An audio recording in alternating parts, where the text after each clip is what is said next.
பரவாயில்ல, அவங்க வேலை ரொம்ப நீட்டாக இருக்குது. அப்படியா?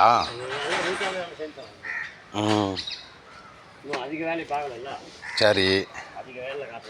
நீங்கள் நல்லா பார்த்தீங்கன்னா நிறைய பேர் உங்களை கூப்பிடுவாங்க, வாங்க வாங்கன்ட்டு. நானே நிறைய பேர் சொல்லி அனுப்புவேன். அதனால் வந்து இந்த கேட்டு வந்து அவ்வளோ நச்சுன்னு இருக்கணும்.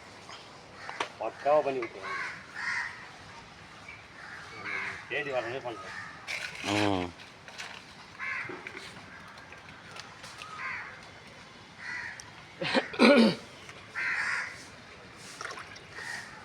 அப்புறம் உங்களுக்கு எத்தனை பசங்க?